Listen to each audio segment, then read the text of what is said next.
Hi. Today we are going to learn how to check a channel's RPM or revenue per mile.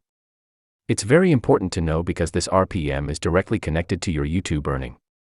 Total earning is views multiplied by RPM and divided by 1000.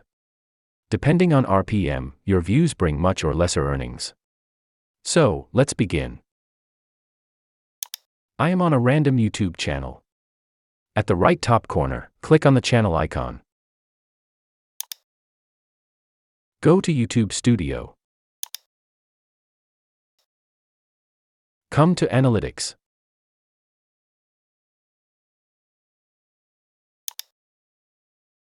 Then Revenue.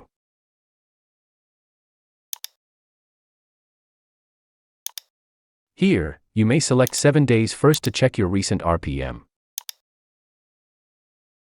Scroll down. And this is the RPM of this channel depending on which the views are now bringing earnings. If I go to 28 days,